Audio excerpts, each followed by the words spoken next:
अहमदा ताबीरिबा ma'am बु तराम ओक्सरे कोई अहमदा ईश्वर संगसे कुकुना जैसे सेकदा लेबे पाइशो हम थागा चरेपा जे Koyna ina gadaba arobi tangka sida na kitawa chama pina bipa ke choi bina se dei pai sho na ngang biu na kitawa na gi chilai sho pi dun ngang biu ai na ngang ba khudi mai pa na ke nang bo hen bi na ke nang panda ta bam ta yu chindagi umta thon bi ni pai sho ta ru pum khune mo ta thawai ni sing bi dun pa ko gi thamoi thong ang thu pi dun achum ba je pa na lok sin bang am ba ha tu hen biu hai lo samona sing wa pa na koi dharam ba chen ba pa ba kan hin bu mi sa am ha tu hen bi na Prabhu Jesus Christ ki nda kunjari amen koina ngarang phawda nei na khre madudi kari tawge haba matamda ishogi nungsiba haba leiragadi khone ishogi yathang chingchim bakung khan bang ami nungsiba leitaba amta khoina sargada puroi habji ki maram da khoina ngarang nei na khre aduga aina ngarang ngang buda soikiba haiba tare text hadi first one 2 gi 3 4 haigadamni aina second zone habda madus कई no हरी कनाव मीना इशोब खंगी हरगा मागी थंगात्र दि मसिन थीबनि हेबदो मधु की तमु ma'am ngaक्यु अदुगा अइना वांगांग बजे कम कान याम थुना मतम time limit ओइब number दर मतम यंगा अइना थुना ngang बसिदा Shoaib क्या याव संगाम बियो वाखल दति चुमना खन बंगांग थोपदना सेरान न सतखिब क्यामम यावे हाइदि असोयब नाइब मियोबनिना आइसु अदना मैमना ngaक्यु अदुना ngasi अखोइना नैनागदो बिसना अयाम मिसिनाको lana arthar hanba adugumba chapter haitare second Corinthians chapter 3 je masigi maramda ikoina ai ngarang hai yubdini samang gilorapada masigi maramda ikoina khaitang nei nasi masi aina paba hujurake second Corinthians 3 da 3 gi aina verse 3 dagi verse 2 dagi hujake ye are our epistle written in our hearts known and read of all Paul na habni Corinthian na khoije ai khoyi I khraba Bible duni epistle di chithi lyric letter duni sini adana sina haji kaino kana Christian obe khukudi mose Bible name we are the Bible for the unbeliever who do not know about Jesus Christ Prabhu Jesus Christ gi manam da khangdaba mising adugi dam gade khoje Bible ne maram di ai khoyi wangang sang lamsa sajat ai khoyi gi yong itoji yengla kana mokhoina Prabhu Jesus Christ gi maram da मखोइना पारा पागदरुने खंगदरुने अदनि स्नाउसे क्रिस्तान ओबे खोइ नाम सकपदे याम section बाइबसे याम मरु ओय हेबनि पोलना सिदा हेबसे मसिनी अदनि मसिना introduction होबने for as much as ye are manifestly declared to be the official of Christ ministered by us ai khoina seba tawba ado Christagi adugumba chithi adon nakhoina oy hana nakhoina lapthokaba nakhoibu lapthokiba maramna Achi masiko written not with ink kolom ne ibanate hamni muk ne ibanate haiba but with the spirit of the living God ahingba ishogi thawai ne ikhrabni ato kadai de Ibrahim jengje not in the table of stone nunga de ten commandment as nungda ibne but adubu but fleshly tables of the heart akhoi thamogi sadongi table da ikhraba koije Bible city aduni na pon hai sinausa masida khona khanga dawje khona sida khara khangba darka lebje ten commandment je karai te I haba matanda khoina nungda shorgi mokhon mangna ibne ba ado sida habidi keno adugumbu du jinate khoje adubu khoidi khoigi thamoida ishorgi thawai asengbana ikraba adugumba chithi aduni habne aduma ten commandment adugumba duni habsin sida je ado verse 4 5 cd ai pararoge aduga sida verse 6 da who also had made us able minister of the New Testament had shown a koje anauba warem na bagi aduma mating magulaiba angamba shogi sabata wa minister have do ko hele hamni not of the letter had the letter adi khonsai aiba have the 10 commandment adugi nate but of the spirit thawai have the koina thawai asembagi for the letter kilet maramdi aiba mayek habjina ten commandment habjina khoi bu khale but the spirit give a life duga thawai ne khoi da hing pi ham masida koina khangde koina sida khena ba ni lere koina khangdabje koina masi ten commandment gi maram amusung adu thawai koina masi kai gi maram da ibna new covenant adu gi maram da ju ibne koina ten commandment habje masidi kenu mai gi mathau di koina mamang da tangore only condemnation mabu indaba mi makhaido siba haina magi marane adubu akhona ishogi thawai assembly mapana di kedo kana akhona ten commandment dharma chemba krista gi dharma chemba do akhona ten commandment do mapung phaba ngamaneba maduna ahingba punchi da pi habni makata na mu yengse hena farakani verse 7 da. But if the ministration of that written and engraven in stones was glorious and akhoi the nungda hakraba nungda ikraba aduguma asibagi cheba oiba asiba akhoi da asiba piba adu yamna matik manga lei han akhoi sida yengje ministration of that habje masig athraje kaino ten commandment je akhoi na habje matamda mas ministry of that akhoi refer to je all covenant hairaga ju khangnai aduga amana ten commandment amsung all covenant gi marak tathani aribu warem na bagi gi dadi kaino kana ishona Moses ta ten commandment asemai makuna iren nung ani do puthara ko matanda khona ten commandment sinai chingda khona ishol ga Israel masa singa warem na gibo all covenant have dadi kaino kana haire ba ya thangtara si Israel masa singa have dadi kaino ai khoina ngakani ingani have ne makoi gi pangalna shogi pang yaudana mokoina ngakani have ne haire covenant do mokoina ngakani have do mokoi masana ngamdrabni na kaidoi madu ten commandment all covenant na de khoi siba have do aduda amjing ten commandment na jinge aduga new covenant have anu bo warem na diri kaino kanda khoina mamang da pagre khoina Ezekiel Hebrew 8 ki 10 aduga 10 gi aduda so khoina mamang da pagre new covenant diri kaino kanda ishor gi wild ya thangje ikhoi gi thamoida thawai asengmana ingani have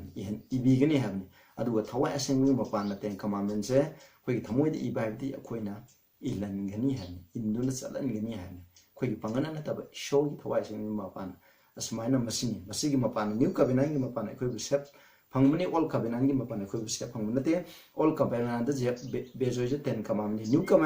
new covenant ju ten commandment bejoy adubu masidi khoi gi pangana na te ishor gi thawai na khoi gi thamoida isan biba adugi mapana ngamba habisne aduna ministration there hare aduga sida ko so that the syndrome is in could not steadfast behold the face of Moses for the glory of his countenance aduman ten command puthok matame Israel masas na Moses ke mai thong yeng bangamde yamna magi numit kum na hai tare ko mai mangal do yam ngalami hai yamna mating man ngale which glory was to be done away mongon da lai ba hai ba manganje mangki tawrami hai ne asida aduna koina mu yengje aduna mongon da mangki da glory have je sida koina yaurje masi tection da yaurje kana ten commandment ceremony lo hai ba ani sine masini mang da bude ten commandment mangani have na ten commandment da koina mamang da zapa kana Matthew da koina 5 ki 7 da 18 da hai koina ngarang ju te am pagre saga malam pithibi mangki ne du ai wai di shoma mang hai Prabhu Jesus Christ masam ju ten commandment hung do pala khone te du mapung phan bala khoni mangki duri keno ceremony lo ne atu kamai to na Moses ki maithung da ngaliba mangal je karino haiba matanda man numini funi shogolo ne na laminara me laminaba matanda ma shogolo na laimina lainaba matanda monda pidi bze ya thang makhal ani ni monda Moses ta pidi la je karino haiba matanda amana ceremonial law haiba ceremonial law jina khangai je kaino Prabhu Jesus Christ na tang panda la ka khoi gi damak sibigani magi sibiba sina khoi gi pap magi tabiki bi isna khoi gi pap tu da gi pun copy gani aduga magi adugi mapana ikhoida shori dharma semba phangani ham righteousness have do phangani kanada gi Jesus Christ gi dharma semba phangane ba haye ba dharma semba Jesus Christ ne khoida dharma sembi bin bigin habigi madugi wakhal do maduna ne ba magi maithong da ngalepse aduga ten commandment da ngalep ju kaino ten commandment masamukta dharma semba karishu leite magi dharma semba ji kaino ishor gi Christ gi ishor gi oba dharma semba du gi reflect ten commandment do ngan bane ba habi thana masa mathanda mangan piba ngamde numit ki mangan da ngali adugum oibane ba sinaw sam masida hadise ko masi akoina ten commandment masamukta di glory leite adu ba glory du kana Christ gi mapana ngam bane adune ishogolo ina ba mi khudem mang na magi mai thongjeng ngangini ai khudi ishoga jaminarba etana ishoga laiminarba parthana togdana bible padana mi gi maram de ishoga asam wiman deni akhoi gi mai thong phawo sak phajagane ba yengba matana amon example am yem ta koni yengse Stephen gi Acts chapter 5 ki 15 de yo mission Stephen do yengba matam da tawai cham na pek thamane yengba matam da magi mai thong do karamba sargadut kum no oyai koina khangi sargadut ki mai thong de ka mai to yam yam ngal hai ꯑꯗꯨꯅ ꯄ꯭ꯔꯚꯨ ꯖꯤꯁꯨ ꯈ꯭ꯔꯤꯁꯅ ꯀꯣ ꯃꯥꯅ ꯁꯤꯔꯒ ꯃꯐꯝꯗ ꯐꯝ ꯂꯩꯕ ꯃꯇꯝꯗ ꯁꯔꯒꯗꯨꯠ ꯑꯃ ꯂꯥꯛꯄ ꯃꯇꯝꯗ ꯃꯥꯒꯤ ꯃꯉꯥꯜꯗꯣ ꯌꯥꯝ ꯉꯥꯜꯂꯦꯕ ꯑꯗꯨꯃꯥꯏꯅ ꯁ꯭ꯇꯦꯐꯦꯟꯒꯤ ꯃꯥꯏꯊꯣꯡꯗꯁꯨ ꯉꯥꯜꯂꯦ ꯀꯅꯥꯒꯤ ꯃꯉꯥꯜꯅ ꯏꯁꯣꯔꯒꯤ ꯃꯇꯤꯛ ꯃꯉꯥꯜꯗ ꯎꯕꯗꯨꯒꯤ ꯃꯉꯥꯜꯅ ꯃꯥꯁꯨ ꯉꯥꯜꯂꯦ ꯑꯗꯨꯅ ꯃꯣꯖꯦꯁꯅ ꯉꯥꯟꯕ ꯃꯉꯥꯜ ꯑꯗꯨꯁꯨ ꯈ꯭ꯔꯤꯁꯇꯒꯤ ꯙꯔꯃ ꯆꯦꯟꯕ ꯑꯗꯨꯗꯒꯤ ꯔꯤꯐ꯭ꯂꯦꯛ ꯇꯧꯔꯒ ꯉꯥꯟꯕꯅꯦꯕ ꯑꯗꯣ ꯍꯥꯏꯔꯤꯕ ꯃꯉꯥꯜꯁꯦ ꯈ꯭ꯔꯤꯁꯇ ꯑꯗꯨꯗꯤ ꯀꯗꯥꯏꯗ ꯌꯥꯎꯏ ꯍꯥꯏꯕ ꯃꯇꯝꯗ ꯁꯦꯔꯃꯣꯅꯤꯌꯦꯜ ꯂꯣꯗ ꯄꯣꯏꯟ ꯇꯧꯋꯦꯕ ꯑꯗꯨꯅꯅꯦ ꯁꯤꯗ ꯍꯥꯏꯁꯦ ꯋꯦꯁ ꯒ꯭ꯂꯣꯔꯤ ꯋꯥꯁ ꯇꯨ ꯕꯤ ꯗꯟ ꯑꯋꯦ ꯍꯥꯏꯁꯦ ꯑꯗꯨꯒꯨꯝꯕ ꯃꯇꯤꯛ ꯃꯉꯥꯜꯗꯣ ꯁꯦꯔꯃꯣꯅꯤꯌꯦꯜ ꯂꯣꯁꯤꯗꯤ ꯀꯩꯗꯧꯏ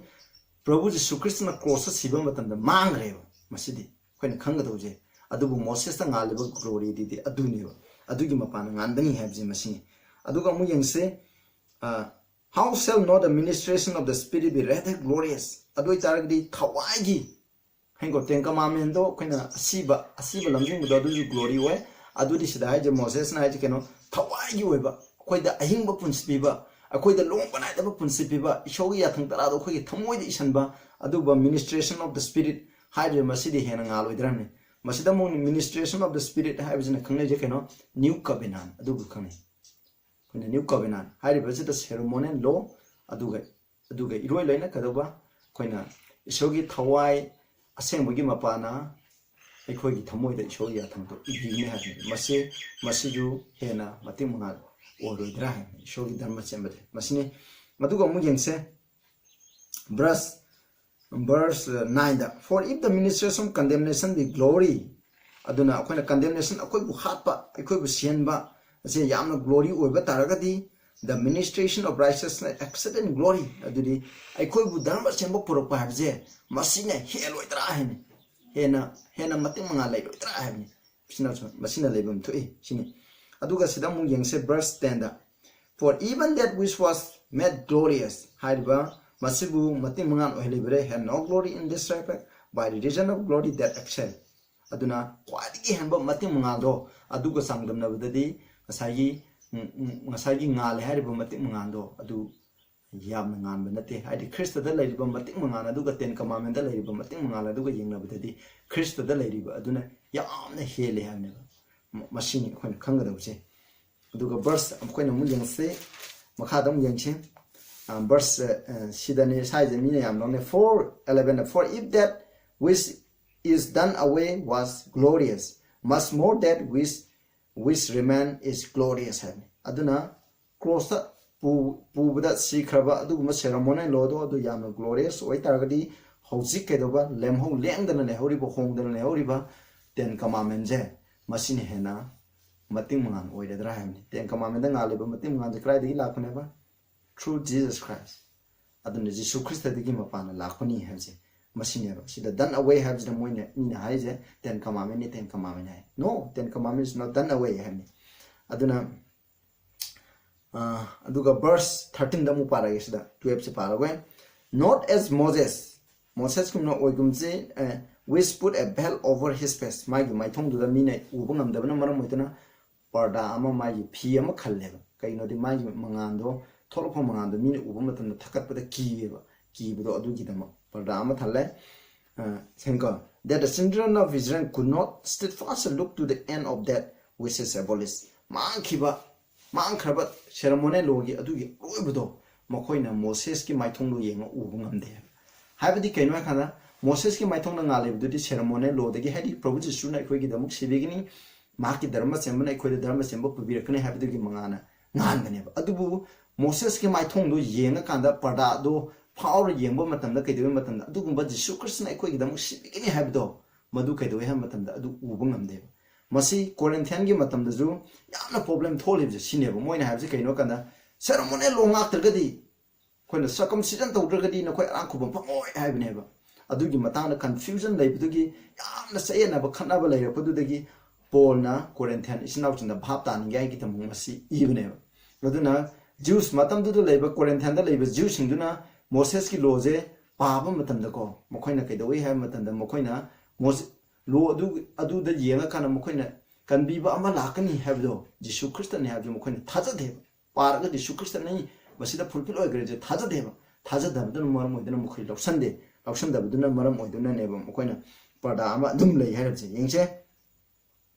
verse 14 but their minds were blinded mokoi mamito tangale mokoi punging do mamalle For until this day, hojik phawko remain the same veil untaken away in the reading of Old Testament. Habdi aribu wadem nabagi ceremony law all covenant haribu do paba matanda hojik chu mokoi my thong do num mamjan duna le kai gnodi mokoina Prabhu Jisu Christ de kan bibu mapuni hana loksan deba aduna Prabhu Jisu Christ na sibadu de ceremony law loy kramne aduri akoina ceremony law ngapki mathau tadre Prabhu Jisu Christ loksan bi mathau tadre haibu wakal do adu le aduna maram modern mission hamne Prabhu Jisu thaja dabne man Jewish habje ceremony law ngakadamni ngak tar ang kubam laite sini moina haise masini se haise aduga which veil is done away in Christ haiba pada adudi Christian ko Christiana pukreba pa adugumado ceremony law haitare madu pukre but even unto this day when Moses read the veil is upon their heart aduna Moses ki lyric ceremony law do hosi pabam tamju makhoi ki thamoi da parda je anum khal leiro haiba parda du keno parda du maram modina makoina Prabhu Jisu Christ je kan bi mapune hana loksan bangam dre makhoi di chumna gi ceremony law oina dum mapan thong gi khoina tawgada ba thawdu adu ada tawgada ni thaw tawraga ko erang ko phangani habi wakhal da dum leiba haiba adu gi marum du da Prabhu Jisu Christ lay habje makhoi gi thamoi da parda anum ohenjareba aduga mu yengsiko si aroi bu pagadam ni text amakak para koina hanbe ade loina pagadam confused lairaga oi pagadam masida hai aduga verse nevertheless when itself turned to the Lord adum moina haribu makoina ko masina ko akoi gi Prabhu ngondo omba matanda the veil shall be taken away adugi parda to lok thokra neba makoina khangdaba ngamdaba makoina mangkhiba mangkhra hariba parda adu makoina ceremony lodo adu kaidoba makoina haribu Prabhu Jisu Christ ngondo omba matan oh Paul masamakchu haije Prabhu Jisu Christ ngondo olakpa matan mana hana circumcise adu tawdre ko erang ko bamphang adu Prabhu Jisu Christ ro olakpa matan de punam Prabhu Jisu Christ thonge haiba matan mangonda lairamba mandiki thasa bigi parda do lokthokhreba masi lokthokpa ngami habje sida iremneba verse 7 now the Lord is their spirit adu mathawaiden where the spirit of the Lord is there is liberty ning tambadu laiba aduna Jews masasan adum phajan duna ko bondage ceremony logi makhada bondage oina laibigi maramdi makoina Prabhu Jisu Christ bu kan bi mapuni hana loksan da bigi neba sinausa aduna mission masigi 2 Corinthians chapter 3 the mean done away ten commandment mangre aduna hojiti Moses ki maithong du uba matanda pada khangemna uba ngamdre aduna ten commandment je hariba pada du ka chamani udre mangre habneba maside aranbani sinausa ten commandment masama ki glory lete ten commandment da ngaleba mangala du kanano Christ da gi reflect tawraga mongoni ki thaktoraga nganba mangani aduna ten commandment je khoi mangde habneba khoi ten commandment maru je mkhoi yengsem Ecclesiastic 12 ki 13 14 da khoi yengse conclusion da sidai ko let us therefore hear the conclusion of the whole matter fear God keep his commandment for this is the whole duty of man ade aroiba conclusion Solomon iramani aroiba conclusion adu whatever do khoin tar simbadudi khoin ishobu ki si adu magi ya thangsi ngakchi masina khoi mi amagi tawbam thok ithawdo sini hai sini ten commandment aje khoi ishor tawda ba khoi gi ithau thawbam thok ithau dang du masini habjini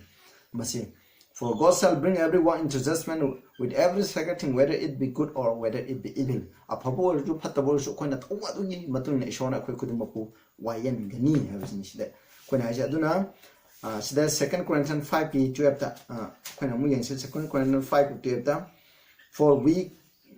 5 ki 10 da sorry 10 da for we must all appear before the judgment seat of Christ that everyone may receive the things done in his body according to that he had done whether it be good or bad khoina khoi ga chang na tawki do apabo gira phattabo gira punamak se kadaba khoi je wayen ni khoina tawki ba adugi matung na phangninga gi dama khoi je Prabhu Jisu Christ gi wayen sangi mamang na khoi loine lepkani han sinau sang nongbadi piti bida laiba Jisu Christ gi ming laukhaba tung khudam che khoi wayen gane ba hai bi kanada Prabhu Jisu Christ gi mamang da wayen gani khoi bu wayen bada kari na khoi bu wayen gani kari standard na wayen gani khoina court ama sapa matamda khoi mi gi wayen je ke do constitution na India ki constitution na I do adugi matung na mi khudimak che mana tawbugi matung na wayen bani adui tadi akhoju ishogi mamang da hayang Prabhu Jisu Christ na khoi bu wayen ba matamda kari gi mapana wayen gani habje khoi yeng cheba duga khoi na masi kanana kanda si wayen gani hare masi khoi bu wayen ga do je masi James 2 ki 12 ta habne James 2 ki 12 ta khoi yeng se pamina se James 2:12. James 2:12. 2:12 ta ke. So speak ye and so do. Na khoi na ngam gum na to as they that shall be just by the law of liberty ham. Khoi ni ning tambagi law aduna khoi bu wain gani wain ga tabam maram na khoi na ngam ba sak pa tu su na khoi na du matu na to ham isna sa. Khoi bu wain ga da ba se kari na no ten commandment du gi matu na khoi ten commandment in the only question that will be asked in the judgment of you and me is that whether I obey the 10 commandments or you obey the 10 commandments. Ham. Show ya thang no koi ngak par ngak ta bra ham je masin judgment gi matam da hang da question do majune ba adu yeng che koi na Romans 2 da mu koi yeng che koi na Romans 2 da 2 gi 16 da ko 16 da yan para ke du 13 da para ke mo. In the day when God shall judge the secrets of men by Jesus Christ according to my gospel. I apabo pa uski matuna missing aropa do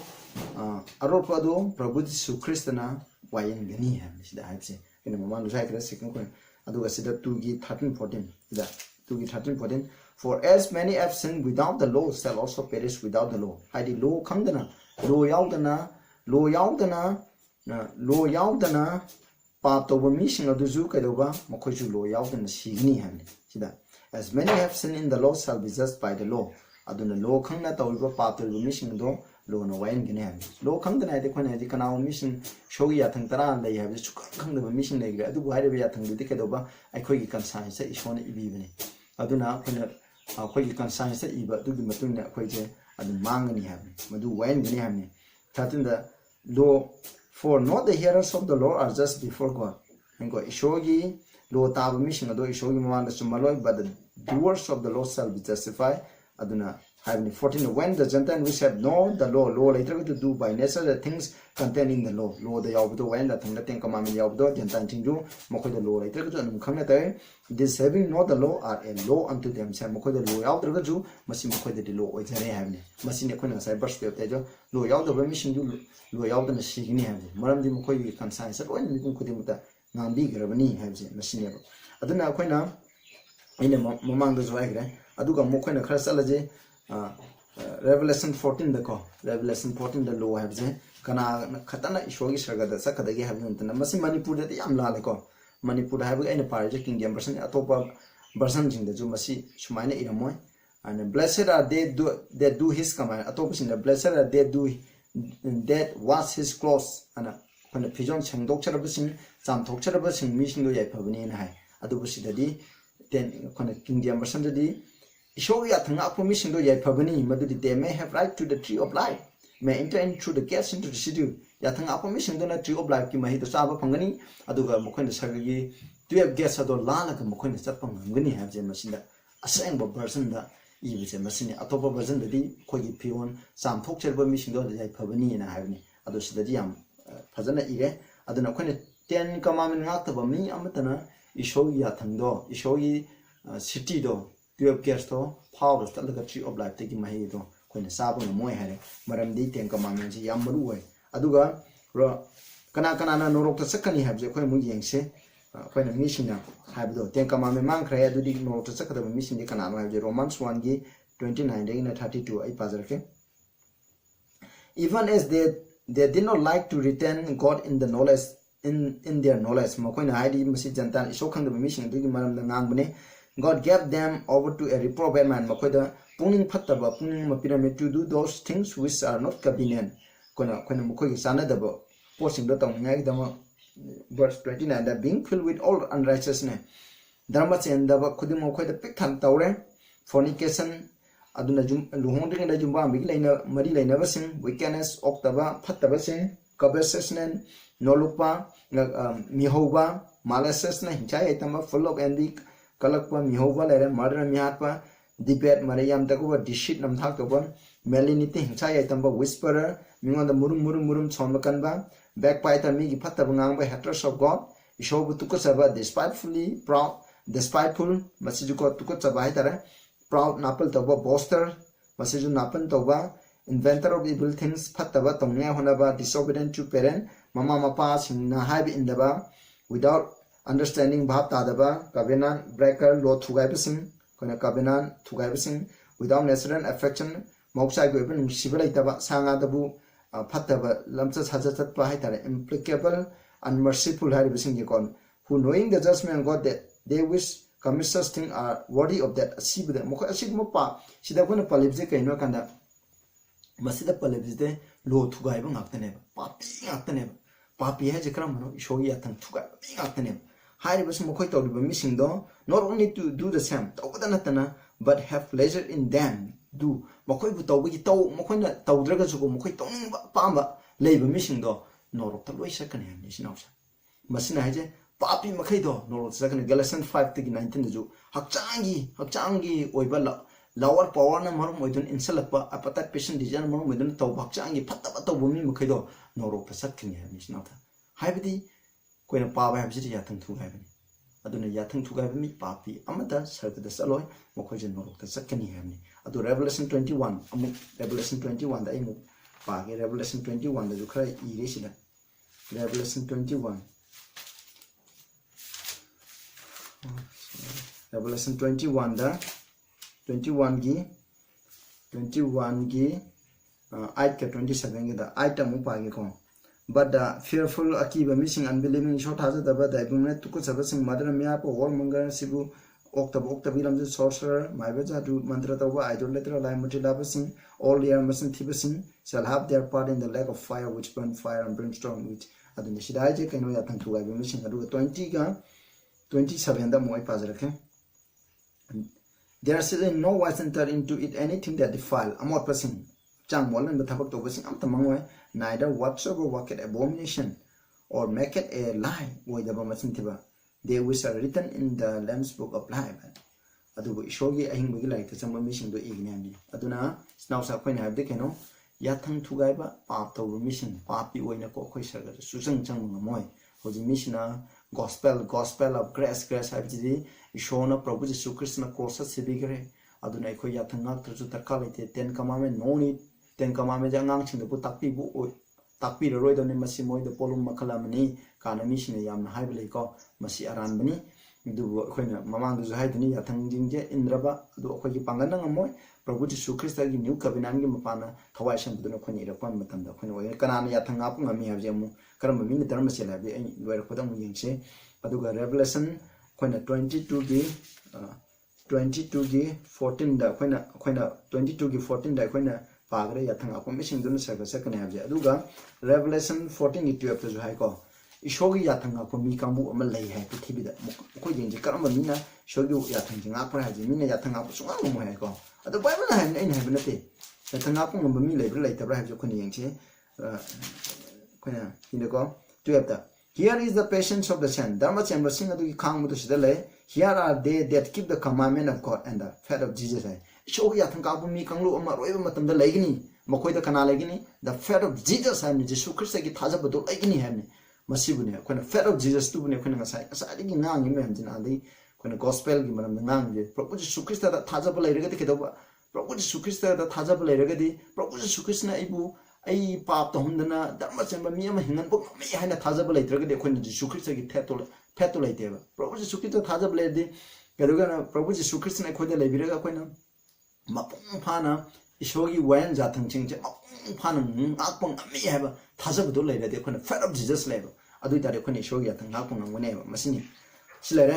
aduna sargada sakada ba mission ge masini ko aduga Matthew 25:46 da kanamba mi khatana koina sargada sakani yathang ngakpa hai ko amaronda khoni yingse kanamba mi khatana sargada sakani haiba matana only the righteous hai ko Matthew 25:46 dharma chenba mission adu khatana ishogi ning thole bakta satkani hai ai para roige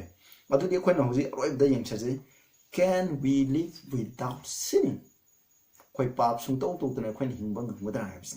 ai khoi isai gi pangana ri sungam ngamoi adubu ai khoi pap yaudani hingba ngudra habsi khoi yingsi John 1 gi to as many as receive him to death gave he power to become the sons of God even to them that believe on his name hai John 1 gi to hai je masina je geno ai khoi na prabhu jesu christ je khoi gi kan bi ma puni hana lokchan ba me pum khuding makta kari pikinai power pigne karam kari shakti to become the sons of God hai shogi masa nupa masa nupi sing oiningai gi shakti do pirakane aduga kana aduda natana loksam bada natana Prabhu Jisu Krista ngondo do thajariba haiko aduga Prabhu Jisu Krista bu kanbi mapuni ase loksan ba thajariba mokhoi do ishona shakti pigni hai हाइरिबा इशोना पीबा शक्ति अदुगी मपाना अखोना याथंग Nakap ngangani हाइरिबा इशोना पीबा शक्ति अदुगी मपाना अखोना पा बेवदनी हिंबा ngangani है मसिने अखोना हारिजे अखोगी पांगना दे शिवंग मोय अदुना gospel हाइदो Romans 1 की section 17 दा gospel हाइजे शक्ति नि करम अखोइबु करम शक्ति पिनबा अखोइबु धर्म चेंबा असेंबा पुंसी हिंगनिङाई की शक्ति दो gospel ना पीबनी हमें अदुगा Philippians 4:13 I can do all things through Christ who strengthens me em Koyna मोयदो करि लै aibu mateng aibu pangan kalan biba Jisu Krista ki mapana aina tau bangam moida ba kari shu leite habdi pap tha do pai bisu ai ngamgadra yes with Prabhu Jisu Krista ai ki thamoi da lerega ai ki wangang sanang de control toroga de ai pap tha do pai je ngamgani be sina option Prabhu Jisu Krista yaw de ji shunga ngamoy ne John 14 ki 5 ta hai ko ai para ke John 14 ki 5 masi yam phade John 14 ki 5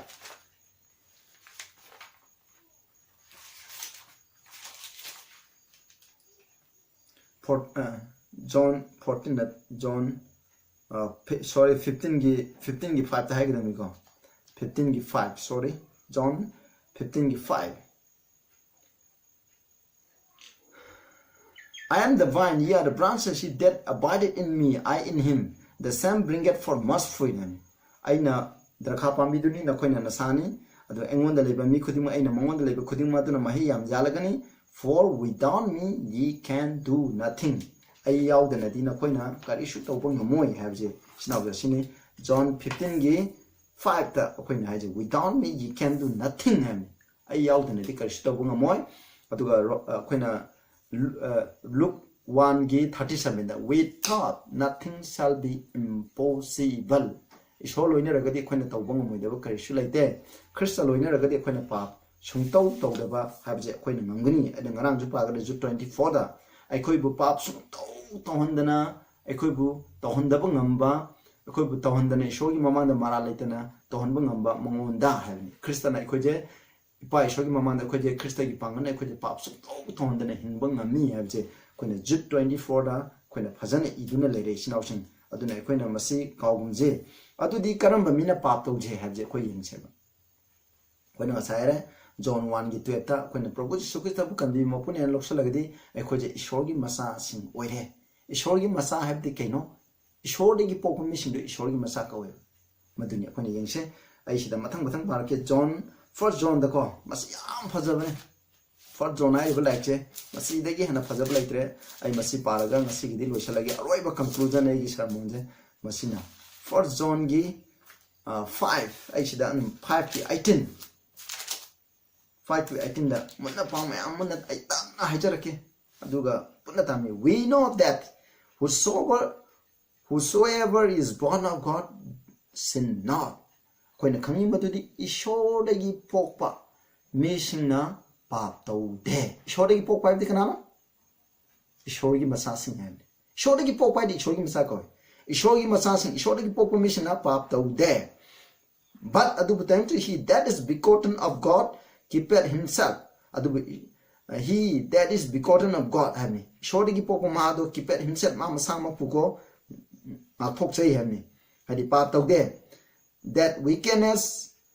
that wicked one does him not aduga saitan suma bu sopangam de hami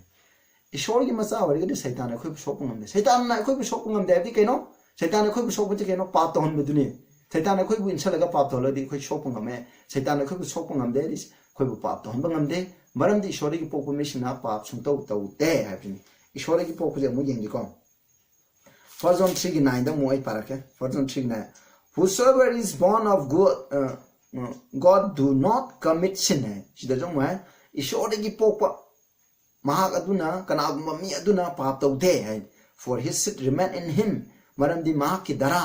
Krista gi dara adule Krista gi dara di Krista na pap sung tau tau de Krista gi nature adu lay haide khoi nga saire aina khoi na bon nauna pokpa matam de khoi nauna pokpa taraga de khoi gi lower power do appetite patient desire to higher power na conscience decision will na control tawrani adu de khoi pap tawro hamni aduna adugum Christ gi nature do khoi da laire no no pog de hamni aduna ishore gi pokko missing adi ishore gi no no pokko missing na pap taw de hamni masida harib se adugu yengse and he cannot sin mongon da pap taw bungam de because he is born of God ishore gi pokko khoi na khangai sinaw sang karam ba mina pap taw de habi ishore gi pokko mina pap sung taw taw de habi sida laire nang ai ishore gi pobra po de khoi pap taw reba pap taw de ba habi ishore ya thang thugai da ba habi ishore ya thang thugai ya thang na ani habi masina habi aduga 1 John 3 gi 6 ta mo ai pazar ke 6